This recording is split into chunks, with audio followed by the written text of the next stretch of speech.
आओ तो छोटे भैया हेने आओ ना हेने आओ छोटे भैया ऐसा नाच धरती पर कोई ना नाच कोई प्रकार से नाचे झाल तो बजबे करी लेकिन पहले नाच थी झाल नगाड़ा छोटे मोबाइल सुजीत को तो नगाड़ा बजा बबुआ इनका खातिर स्पेशल गाना हम गाइना जोन भाई बहन गाड़ी से गाड़ी में किरिमी झिमी बरसेला अरे दुनिया बदरिया हो लेकिन रूपा ए लइकन खातिर के भाव आता कि एक बबुआ के खुश के जइबे चिचर पोखरी में दोबारा फेर ये बात पे ध्यान दियो आओ छोटे भैया पहले दो लाइन बोल हौ भाव के चाहिए ऊपर ए छोटा बाबा का हो लुस्टिका के कुस्तिका तने बोलो ना अभी ना हम पहले बोलते हैं बबुआ सबसे पहले का भाव पहले जब लौंडा समयाना में नाचो तो जानता गाना कौन गाओ सब ना ना होके के चाहिए भाई हम अब भाई के धरती है तो होके के चाहिए नो गाना गाओ सब कि खड़ी है अरसमियाना बिछी है मखमली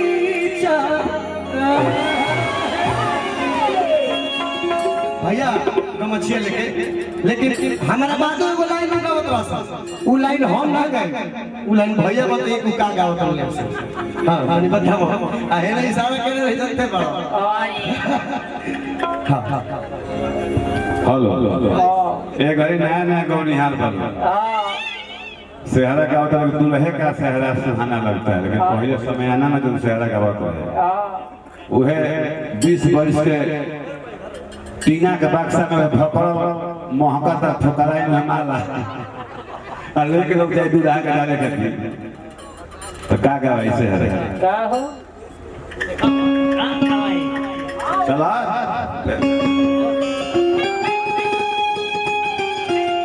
अरे के गुथे फूल नूर का सेहरा गुथे फूल नूर का सेहरा मुबारक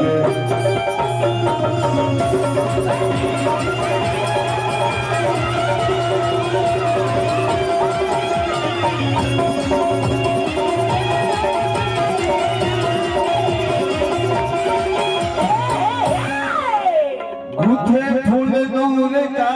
सेहरा मुबारक हो मुबारक हो मुबारक हो मुबारक हो की खड़ी है कि चोप समयाना बिछी है मखमली चादर बिछी है मखमली चादर कि बैठे हैं देश के भड़ुए बैठे हैं देश के भड़ुए ले दी लोगे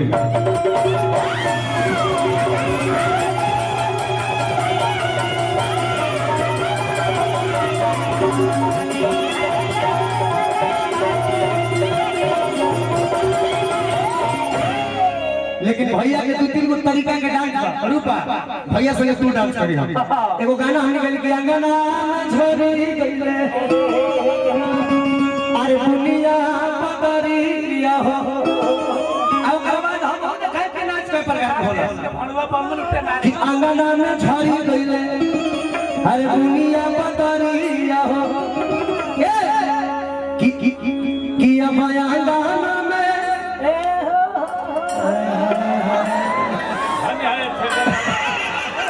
अब आंगन में हर लागी गइले काया रे मन की कहिला उता टिकी वाह अरे धीरे धीरे भैया कि अब आंगन में पहला आइटम पेश कीजिए कि अब आंगन में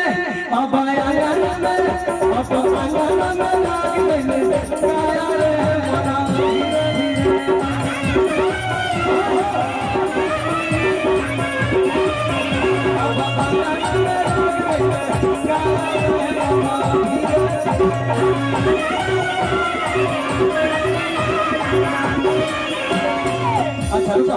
रुको गोड़ के अच्छा गोड़ पड़ो कोई ए बाबा नस पड़ा कि का अच्छा हो जाए गोड़वा झाड़ बैठ चल ये के गोड़वा पे हो जाए आओ फिर गवाए अब फिर नचो कि अरे कि दौड़ना धूपाला अरे आइली संजीत बा